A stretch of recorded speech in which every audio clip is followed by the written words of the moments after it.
look back in the 1970s, we didn't see stagflation coming. We didn't see oil prices surging. We didn't see commodity prices surging at that time. We didn't see the Great Recession coming in 2006. So the question is, are we making the same mistake today? The real question isn't really if there's another crisis coming. The question is this: will you be prepared or will you be blindsided by what happens? Since 2021, I've been preparing our client portfolios, not just to survive the next crisis, but to really benefit from it. And I'm going to share what I've been doing. I'm going to share what I've been doing for my clients.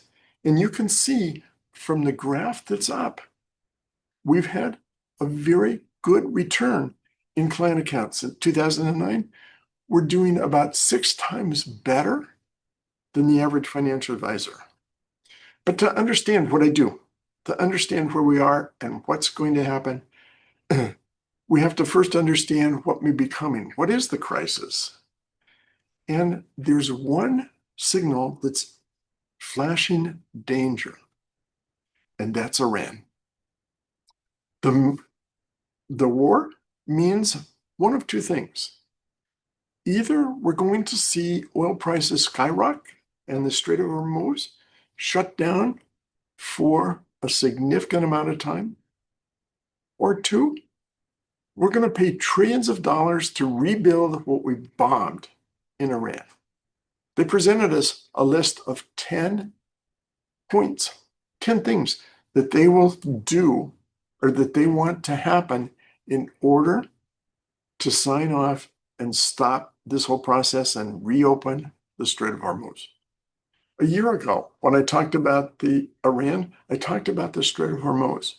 It is shocking to me that our US government, with all their resources, never realized what the impact was going to be. Are we going to see $150 oil? Or are we going to see them opening the strait? You know, oil prices are the signal that most people are looking at and focused on. If we reopen the strait, that'll bring oil prices down. Things in many people's minds will return to normal. But Iran is insisting that we pay for reparations. We've bombed a lot. So we're faced between the rock and a hard spot. Do we keep the strait closed and try over the next few years to rebuild other sources for transport? Or do we pay trillions of dollars to Iran to rebuild what we've been bombing? That's just the beginning of the disaster. And the Strait of Hormuz, we talk about oil, but it's a lot more.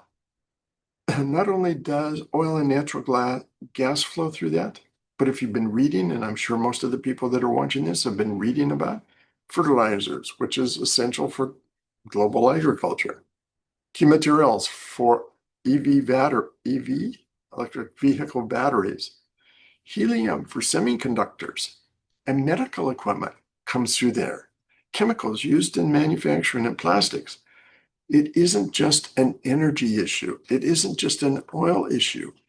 It's much greater. It's a global supply chain issue. Remember 2021, 22, when the supply chain opened and we came out of COVID, it was a supply chain break. And things happen when the supply chain breaks.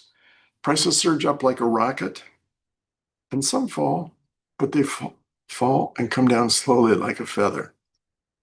Some prices may never return to what they were. Higher cost means that consumers reduce their spending.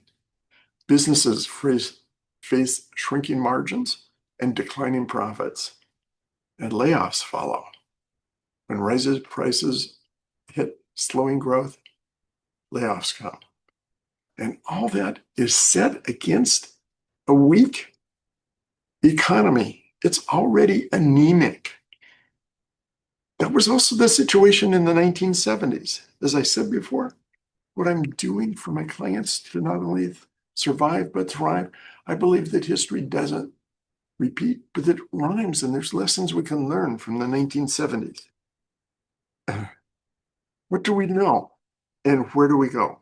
Either way, this war is going to result in a lot more inflation. Either the strait opens and we end up spending trillions of dollars to rebuild, or the strait stays closed and we end up with a supply chain problem, not just an energy, but a supply chain problem.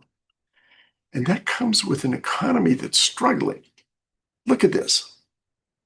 This is the change in non-farm payrolls. We add about 100,000 people entering the workforce from the US workforce, not immigrants, not people coming from overseas, but people that enter the workforce, our children growing up, people going back to work, all those things. We add about 100,000 jobs per month. And if you look at where we were on this curve, coming out of the Great Recession,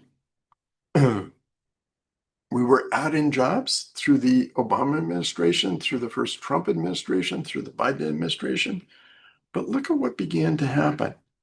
Here we were in 2024 at the end of the Biden administration. We started to see job creation really fall off. Peak going into the end of 24. But then look at what's happened during the second Trump term. Everybody talked about how great the jobs creation was in this last month. But remember, this is where it was the month before. We saw this a couple of months ago, but this was the few months preceding that. We're essentially creating no jobs in 18 months. And look at the bottom graph. This is where unemployment was growing. And yeah, we had immigrants coming in, cut off the immigrants. But this is where unemployment, we got a dip down here. We had a strike at Kaiser Permanente, which affected this. But unemployment compared to where we were in 23, unemployment's risen almost 1%. And what we're seeing is an economy that's a K-shaped economy where 2/3 of the people are really suffering and 1/3 is doing well. The consumer consumption was out this morning, and consumer consumption has leveled off. The upper 1/3 is maybe not buying so much. And maybe part of that is due to gas prices being up. That takes away from what people consume otherwise. And what that means, what happens when you have inflation increasing and when you have job growth dropping? We have GDP that in the fourth quarter was up 4%, and in the first quarter is up just 1%. GDP from plus 4% to +1. And we're seeing the personal consumption expenditures hit almost 3%, up from 2.5%. We're seeing the forecast that the Fed is making for inflation. They're now forecasting inflation is increasing. And inflation doesn't go almost overnight from 0 to 9%. 2022 was unusual because it was the supply chain and coming out of COVID. And people had a lot of money to spend. Out of COVID, they were sheltered in place. Most people were sheltered in place. Businesses shut down. You didn't get to go to baseball games. You didn't go to movies. You didn't get to go to concerts. You didn't get to do any of those things. So people paid down some of their credit card debt, and they had cash sitting in the bank. And so when COVID went away, they had a lot of money to spend, and we saw inflation shoot way up. That's not how inflation normally goes. Normally, you see a trickle up, which gets higher and higher. So what we're talking about is the beginning of stagflation. Stagflation is when you have both inflation and a recession. You have things going down, you have unemployment going up and prices going up. That's stagflation. That is where we hit. And what did stagflation do to unprepared investors in the 1970s and the 1980s and into the 90s? History may be rhyming. We're seeing things move that way. I remember having a client, a widow, who opened her account with me. Her husband had died in 1978. She seemed to be set with his insurance money. She had bonds. So income was coming in, was meeting her needs. And what happened by 1986 when she became a client, between 1978 and 1986, what had happened is the purchasing power of that income that she had coming in was down by somewhere between 40 and 70%. The bonds, which had been paying double digits rates, almost either close to that or above that, those bonds were being called away, and now bonds were priced at 5 and 6% instead of 10%. So suddenly, not only had the purchasing power gone down, but the amount of income she was receiving had gone down. She was in a pretty desperate situation. I was able to help out. I was able to move from bonds to stocks, and I was picking stocks then as I pick now. And I have to say that woman who in 1986 was 66 years old, by the time she passed away in 2010, by the time she passed away 34 years later, her quality of life had never changed. She was able to afford, I kept the account growing and the account income going up, but that's not the case for most people.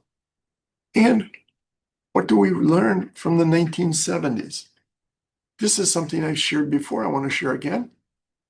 According to most people, the consumer price index flattened in 1982, but it didn't. Gas prices came down in 1982. Oil prices came down. Certain things came down in 1982. But if you look at what happened, prices continued to increase overall for what people were buying until 1992, 10 years after we said we were out of the inflationary time period. If you look at this, I make these prices, a postage stamp, from 4 cents to 78 cents. These are indications. A postage stamp increased 20-fold, 20-fold. Coke from 10 cents to $1.17. Coke, a 17-fold increase. Gallon of milk, 49 cents to $4.59, a 10-point or nine-fold increase. Dozen eggs, 57 cents. And I'm getting to 2025. The numbers I should be looking at are the numbers in 1992. 4 cents to 29 is a 6-fold increase, 7-fold increase. 10 cents to 87 is 9-fold. 49 to 278 is a 5-fold increase. And eggs is a 5-fold increase. 5-fold increase from 1960 to 1992. It didn't stop in 1980. It didn't stop in 1982. But look at the muted inflation from 92 to 2025. We've just gone through a bout of eggs where there was the bird flu and egg shortages. Now we're getting eggs back, and you're seeing eggs on the shelf again at reasonable prices. We're getting back down to the prices. But many of the prices are beginning to increase. My wife, when she goes to the grocery store, comes back and talks about how prices have increased. I do some shopping too. I'm not really conscious of the prices. She is. She's very conscious and says prices are increasing almost every week. That was the 1960s and 70s. But remember, it's not just price increases. Remember 2008 and 2009? 10% unemployment? A lot of people had lost their jobs. Almost everyone was worried about whether they were going to lose their job or have a job. We were seeing homes foreclosed. We were seeing unemployment at 10% in 2008, 2009. In the 1970s, we had unemployment at 10% as well. We had the same kind of things going on.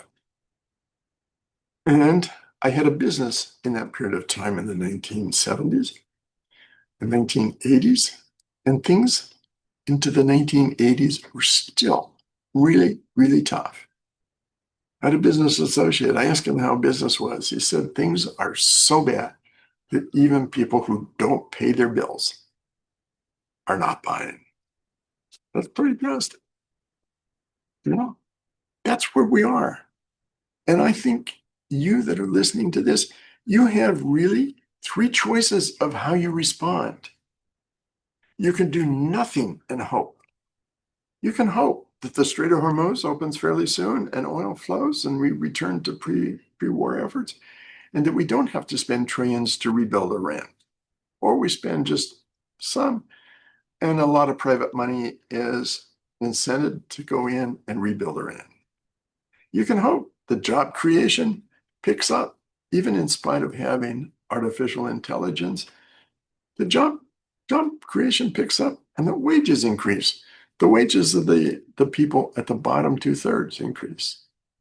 You can just do nothing and hope for the best. You know, it's not been the best case, and no one has a crystal ball. No one can say that the strait won't open, and we won't be in a situation where we have to come up with trillions of dollars to rebuild. That's possible. It's not really probable. Or you can wait. Instead of doing nothing and wait, you can wait until it's really clear what the solution is. What's going to happen with the Strait of Hormuz? What's going to happen with the rebuilding of Iran? What's going to happen when the sanctions are lifted? What's going to happen when the tolls are added to the ships going through? You can wait and wait for the markets to move. But you know what? That's what a lot of institutional investors are hoping you're going to do. You know, we call them the smart money. Read articles. What are the elephants doing? What is smart money doing? What if they're smart money, you know why they love people who react emotionally and wait until the markets move? Because for every happy seller, there's a happy buyer. And when they're ready to sell, they're counting on dumb money to buy. And who do they call dumb money? They call dumb money retail investors. Because most investors will wait until they see actual market move, when they can see what's happening. The third is to think about where we're going, to prepare now, calmly and deliberately. That's what I've been doing. Not now, but I've been doing it for years now for my clients. It's not too late to begin. It's much better to begin today rather than wait. And I'm going to share what I'm doing, what I've been preparing for stagflation. And I'm aware that stagflation may not happen. So what I'm doing has to work with or without inflation, with or without inflation, without stagflation, with or without a recession. What we do know is what happened in the 1970s. From 1961 to 1992, during that period of stagflation, we know what worked and what didn't work. And we can now look at back and say, things are not going to rhyme, but they are going to, or they're not going to repeat, but they rhyme. We can prepare. We can really prepare. And I believe it will not be a time of just surviving, but thriving. And I want to take a moment. I did a series on the commodity trap, or a workshop podcast on commodities. I have a workbook called The Commodity Trap, What Wall Street Isn't Telling You. And at the end of the program, we're going to tell you how you can get that book. It's an ebook. So all you have to do is ask for that at the end of the program. We're going to tell you how to get The Commodity Trap, What Wall Street Isn't Telling You. It too is important to understand during inflation times and stagflation times. Let me tell you what didn't happen, what didn't work in 1966 as we went into this stagflation period of time. The bluest of the blue chips didn't work then and most likely won't work now. If you're owning those, if your portfolios include mutual funds that own those, you have to think back. What was the lesson from 1966 to 1992? These were the companies, the bluest of the blue chips in 1966. Anaconda Copper, American Can, American Tobacco, Bethlehem Steel, Chrysler, General Foods, Goodyear, Johns Manville, Owens, Illinois, Swift and Company, Sears, Texas Corporation, Union Carbide, U.S. Steel, Westinghouse Electric.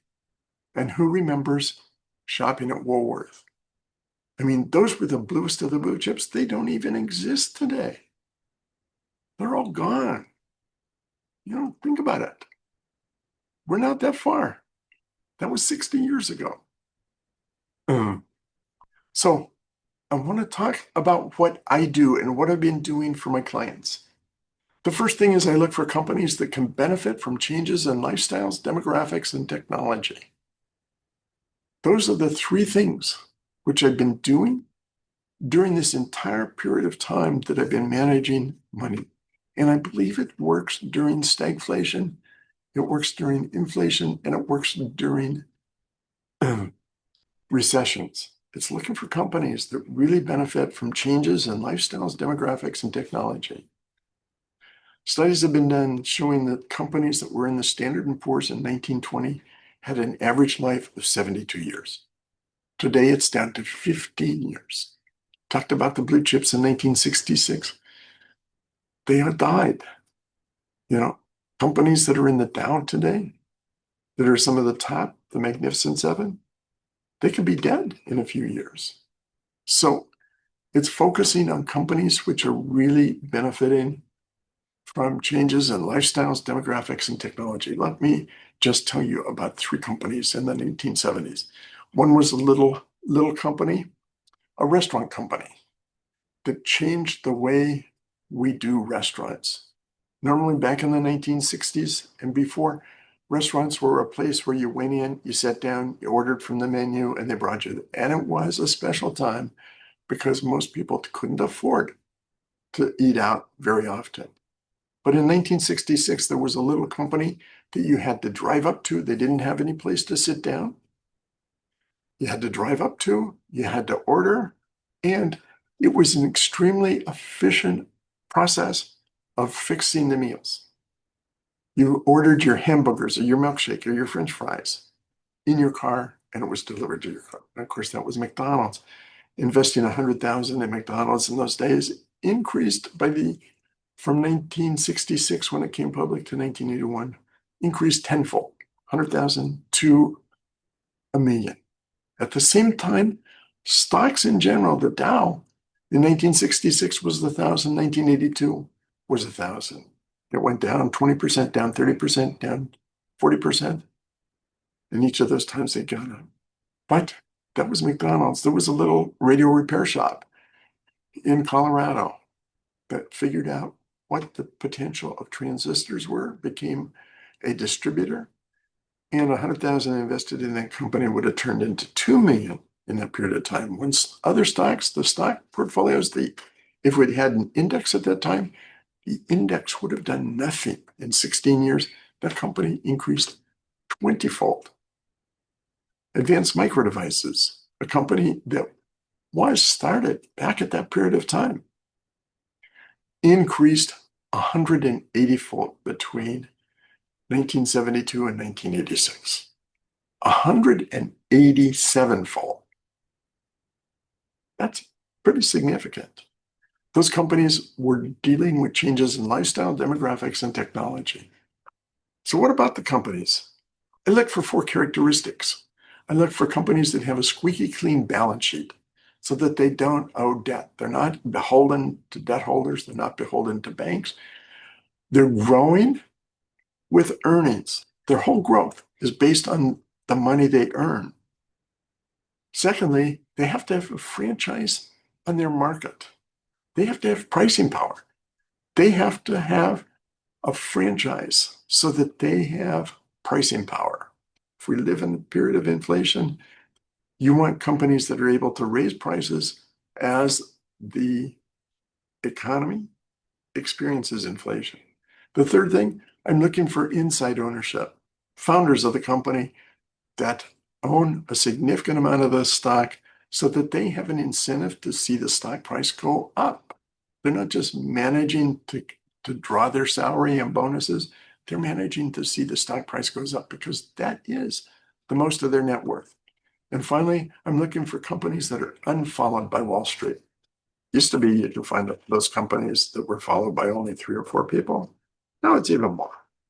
But those are the characteristics that I'm looking for. That's what I'm doing. That's what I've been doing for a long time. When you see the charts of how I've done, that's because those are the type of companies. So as I look at this, I want to return to this idea. You have 3 choices. You can do nothing and hope everything works out. And there will be a lot of people that do that. Most people will do that.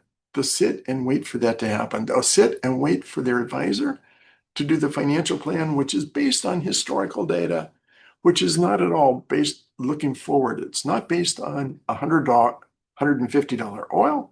It's not based on spending trillions of dollars to rebuild Iran. It's not based on lifting all the sanctions of Iran. It's not looking at all those things that are going on. It's looking backwards as if everything is returning to where it was 6 months ago. Just do nothing and hope doesn't work. You can react emotionally, and there will be a lot of people who do that. They'll wait, and there'll be a lot of people that do nothing and hope that realize that that wasn't the right thing to do, and so they'll wait until the markets move until it's obvious what's happening. They'll be late. They'll be very late. Or you can prepare now, calmly and deliberately. Those are the 3 choices. It's not a question if we're going to have a crisis. It's not a question if we're going to go into a difficult time. It's a question of what you do. So let me ask a question to finish off. I'll let you ask questions afterwards, but here's a question for you.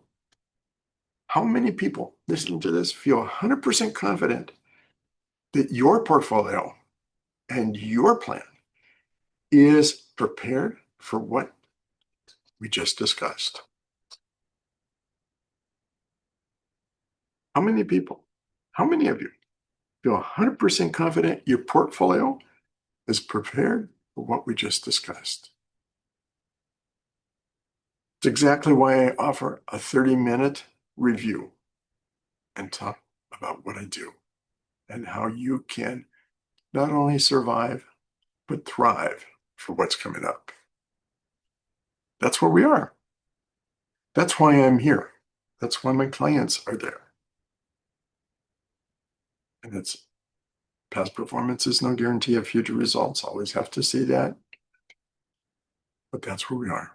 And with that, let me ask if there's questions and discussion. I'll turn it back to you, Chris. Mike, I'm back. Hello, everybody. It's Chris Prouty. I am rejoining the workshop. Mike, I love it. I was with you all this week. I helped you prepare for this thing, and I still learned something. So I really do appreciate everything that you shared with us today. So first things first, I am going to request if you're here and you want to ask a question, and if you want to ask it in the chat, you're welcome to do so. Just understand that if you do type it in the chat, other people might see it unless you send it to hosts and panelists, and then I will be the one who sees it and Mike will be the one who sees it. So you can pop your questions in there. Mike, somebody asks that we're going through what they would consider to be a difficult time, and they're asking, how do you stick with things when things are difficult and uncomfortable? One is to understand that when people are saying the stock market is too risky, if all the stocks go to zero, we have a much bigger problem than what your net worth is. Not all the stocks will go to zero. So the question then becomes, what stocks won't go to zero? And for me, and I go through times when, I call the white knuckle times, when I'm holding on to my chair so tight with fear that my knuckles are turning white, when I am so concerned that the light at the end of the tunnel is a train coming.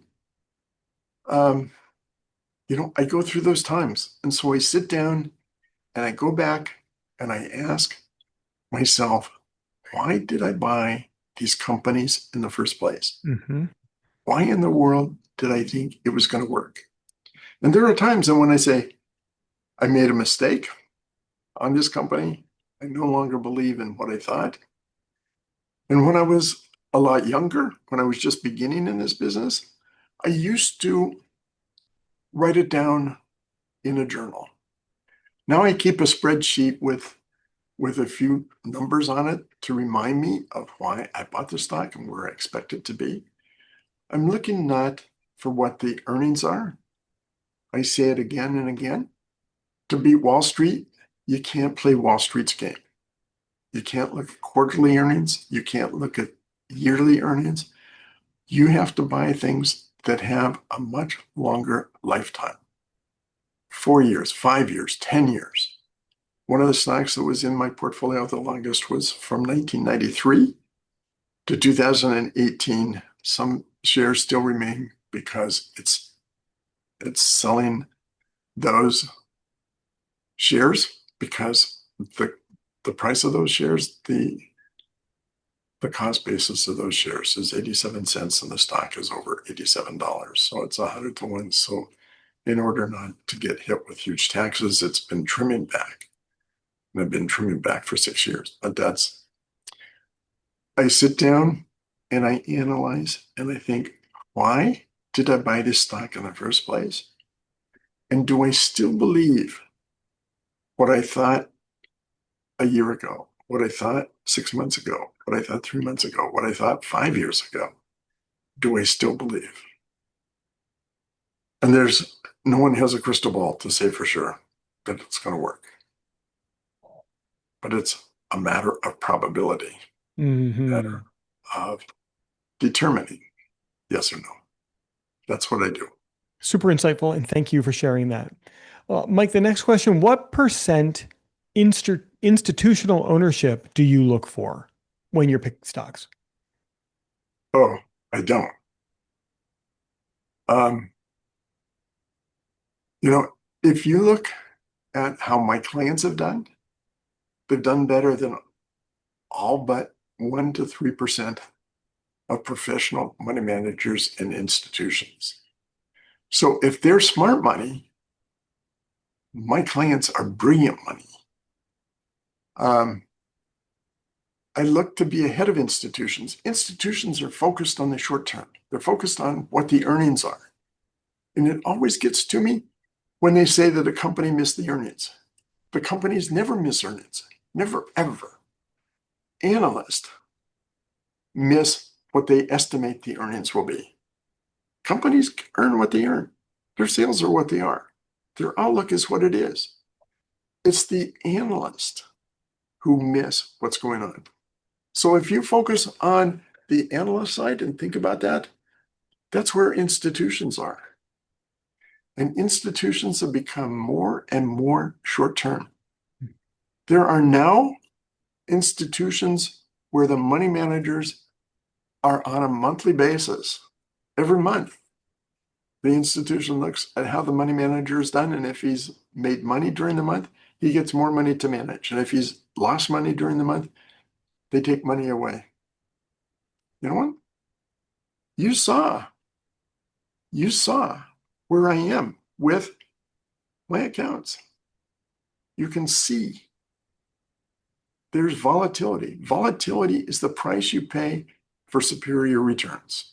Mm. I wish, I wish I had known volatility, but in the choice of will I take volatility for better returns or low returns with no volatility for my clients, I would rather see that 500,000 invested grow to 7.4 million with volatility than 500,000 grow to 1.2 million with little volatility. Where would you rather be? Where would you rather be? Mike, the next question, and it's a related question, what percentage of insider holdings do you look for? I used to look for a lot more. Today, I look for insiders to hold a few percent, but I really like it if they own 25% or in the double digits. But a lot of times, depending upon the company, they may have had to raise additional rounds of financing to get to where they are. So I'm looking for significant holdings and a significant part of their net worth. Mm-hmm. So if someone owns $30 million in a $3 billion company, I consider that's a positive.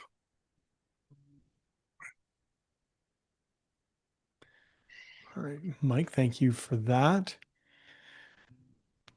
Mike, somebody's asking in with everything that's going on recently, have you experienced moments where you feel uncertain about the direction of the market?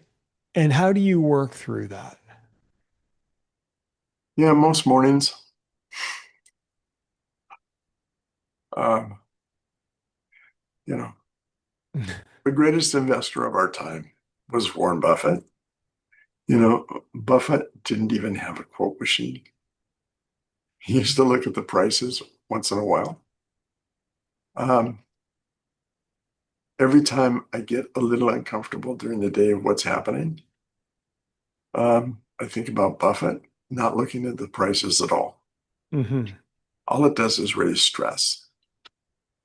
There was one day on April 7th when I was really concerned about what was happening. Tariffs had just been announced, and there were hedge funds and exposure that could have really torpedoed the market. Futures Mm-hmm. looked like they were going to be down enough to trigger something like 2000 or 1987.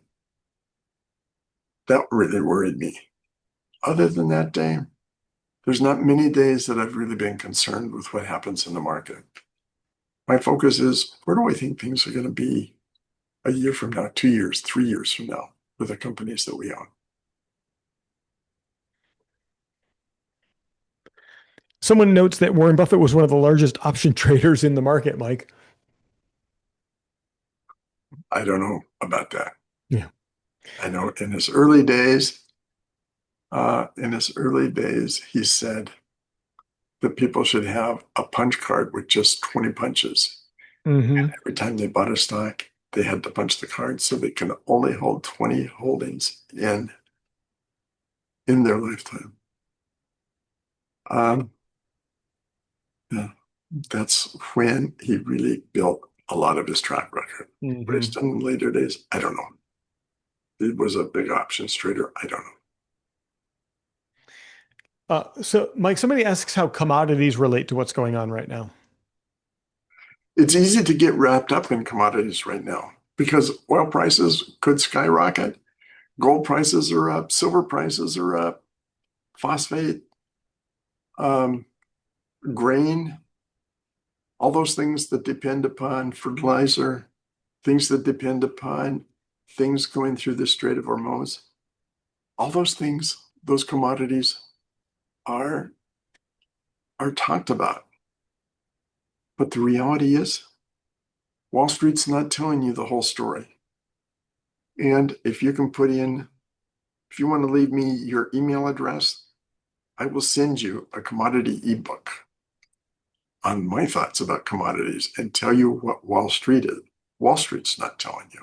Mike, on that note, I've just dropped something into the webinar chat. And if you would like that ebook that Mike has created called The Commodity Trap, I've put Mike's email address right there into the chat. You can click on that, send him an email, say, send me that ebook, and Mike will send it back to you. And if you want to chat with Mike, you have questions for him, you can also use that email. I know that he looks at, reads, and responds to every single email. Additionally, Mike, in the chat, I just also put in the replay link. If you go to YouTube via the link that I just provided in the chat, you can see the replay of all of our episodes. You'll see this one as soon as it's ready, which is in a couple of days. But you can watch past episodes as well. And we ask that if you find value in the information that you get here and there, give us a subscribe so that it alerts YouTube that people find the content valuable and helps it surface for even more people. Mike, I don't have any other questions queued up. So with that, I would encourage everyone to send you an email to get that ebook on the commodity trap. And Mike, I have a question. As I ask every week, what's on tap for next week? Well, what I thought was going to be on tap for next week, I changed my mind. Oh, I like this. Um, Donald Trump at Easter made a comment, which I'm not surprised came out, but it will be the topic for next week. And the comment was, we can't afford childcare. We can't afford Medicare. We can't afford Medicaid. We can't afford other safety net plans. He didn't say it exactly that way, but that's what's coming. And there's a lot of talk in Washington, and there's a lot of talk in what do we do? The debt, we're reaching almost $1 trillion in interest on our debt. Mm. We have all those programs that require additional funds. And Trump made the comment in terms of, I need more money for the war, so we got to cut back on the other programs. Mm. But the reality is, we have an issue with what will happen with Medicare, Medicaid, and a lot of safety net issues. That is going to affect consumption, and that you may not think that that affects you because you have a significant net worth, but it will affect the stocks you own, it will affect the bonds, it will affect your entire net worth. So that's next week's subject. I'm sorry, didn't get it down. Mike, that's going to be phenomenal. I'm looking forward to that. And Mike, once again, no questions queued up. So I think we are good to wrap up today's episode. And as we do every week, I hand it off to you for the final word. Well, thank you for being here. I hope it was insightful. You face decisions. Hopefully, you make a decision that's in your best interest in getting you to where you want to go based on where we're headed and not where we've been. With that, have a good week, and please come back next week. I will see you next Thursday.